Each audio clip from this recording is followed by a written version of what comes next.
Yo guys, welcome back to a brand new video, and in today's video we're going to be taming the Tidepup, also known as the baby axolotl. Now these are incredibly adorable creatures. You can only access them through Tides of Fortune, but it's a new adventure pack that you can pick up, and you get access to this lovely little guy and also the parrot, but we'll go over the parrot in another video. So once you found a Tidepup, now Tidepups spawn all along the beaches in the ocean biome, so they're very common spawn. So once you've found your Tidepup, all you're going to want is a regular tame. So as the example, we've got an Umbra, again another video coming very soon. And once you've got your tame, you need to damage your tame to 10% of its health, less than 10% of its health. So you can see with the Umbra, it's got 1040 health. So because it has 1040 health, we need to be below 104 damage.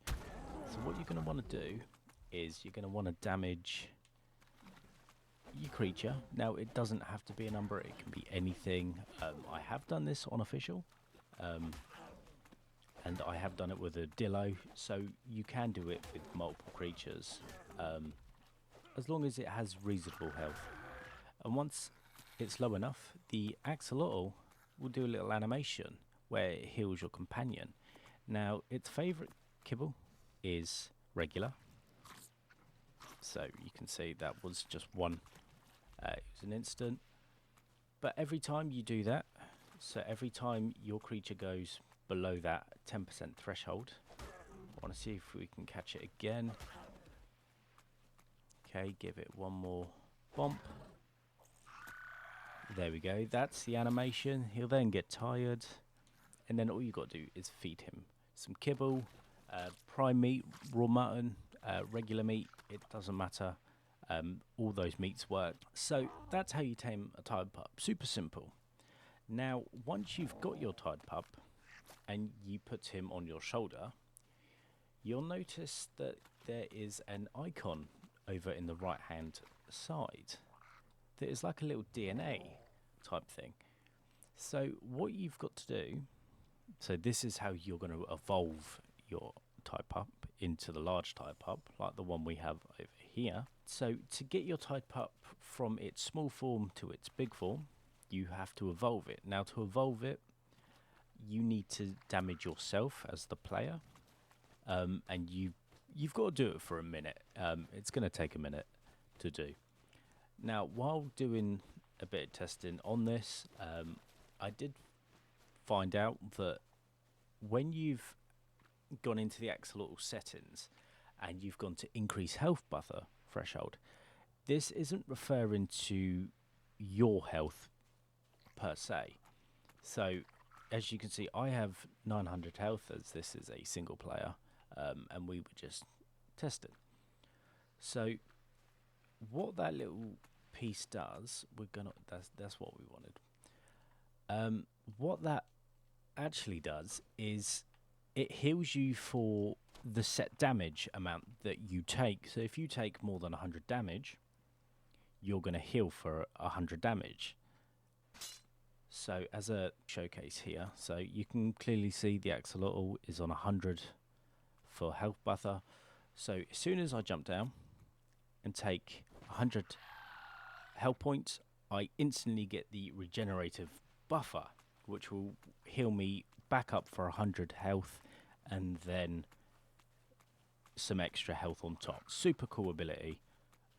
So unless you're taking the immediate 100 damage, it's not going to heal you. I did test this with a campfire, so if we get a campfire in quickly, so we've got a campfire here, and we'll put some, if you do the same thing here, so again it's no different, it's at 100, it doesn't quite reach the 100 threshold.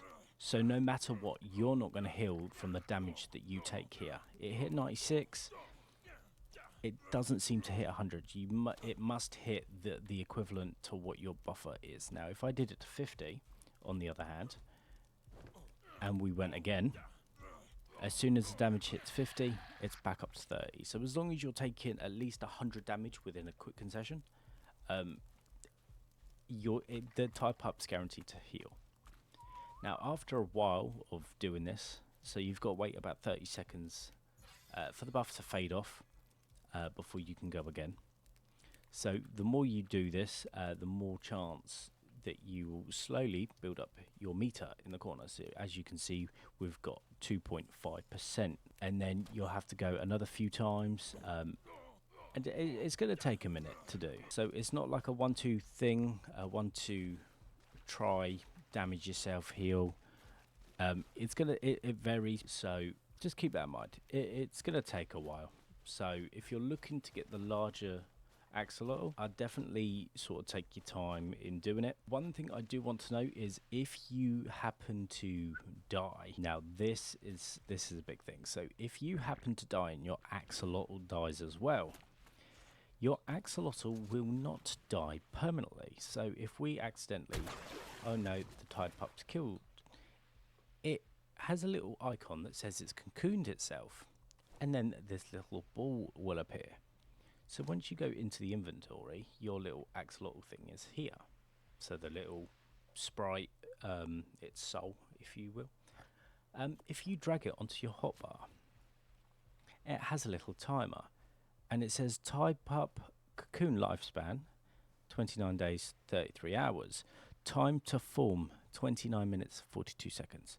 So it has the same mechanic as the Armor Doggo, where it is pretty much immortal. As long as you pick it up and you don't lose it, your Tidepup will be immortal, even if it accidentally dies. Now, once it accidentally dies, it will reset any progress that you had between its the tiny form at like 2.5% and the small form at 75%. You will lose all that progress and you will have to start again. So just keep that in mind when you're going out for things with the Tidepup. Be very careful because it will reset. So when you get your Tidepup to 100%, you can either evolve it through Metamorphosis, which then you'll get your large Tidepup. But if you go with neotenic stabilization, what that does is you will keep your Tidepup as a small axolotl, and then from there its abilities will be enhanced, so you'll get better healing. So the Tidepup large form, the one that you can ride, which I think is absolutely stunning. It has a few abilities. So we've got stasis, which gives you an enhanced regeneration, and it gives you a bit of damage reduction as well, which you can give to other creatures. So if we run over to the Umbra and click left trigger on control her, we've now just given that buff to Umbra. So Umbra will have a bit of regeneration and a slight bit of damage reduction, which is really cool. Then you've got Life Sense. So Life Sense is basically what that does is when you trigger it, it gives a little heart symbol above every creature that you encounter with the exact percentage of its health, which is pretty cool. Zone is like the Deodon's healing ability, where you can heal your creatures. I think it's slightly better than what the Deodon heals. So definitely worth grabbing, and it's a lot easier to grab over the Deodon. The Deodon can be a pain, but Axolotl, you can get some good high level ones, and this thing's going to be a machine. You've got reversal, so when you've taken damage, you will instantly heal. Take a tiny bit of damage from another creature, we'll do another creature. So if we go under here, say we attack the Megalodon, heal. Now we've got the regenerate buff, so we don't lose that from baby axolotl to big axolotl. We still get that, but you have to trigger it manually after you've been attacked. And then you've got Dispel. Now Dispel's going to come in very handy for a few situations. Now what Dispel does is when you are affected by a status effect like bleeding or shock, hold the right stick in. So I'm playing on Xbox, right stick in. It'd be the same for PlayStation, and then what that will do is it will clear the effect, but it doesn't stop the effect coming back. So if a Carno hits you with the bleed and you dispel it, and 2 seconds later it hits you with a bleed again, you can't dispel it. You'll have to wait for the timer. So it can come in use for certain situations, but overall it's a wicked ability. Definitely, I see myself using it in caves, especially now because they're a lot deadlier than what they used to be. There we go, the bleed. So we click the not the zone. Dispel. There you go. Dispel has gone, and that's it. And then click A to lunge, which is just a little jump, which will get you out of the way. So, other than that, that is it. The Tidepup, super easy to tame. Is it worth taming? 100%. I wouldn't not have one of these guys with me at all times on any map. These guys are awesome. So, definitely get yourself a Tidepup. Never go without. And a bonus, you can actually, when you have a Tidepup, you can have an additional mount, well, additional companion. So you can have an otter and a Tidepup as well, or whatever. As long as it's a shoulder mount, you can have at least two, as long as one of them is the Tidepup. So I hope you guys all enjoyed today's video. Do leave a like, comment, and subscribe, as it helps the channel out. It's great to be back, and I'll catch you all in the next one.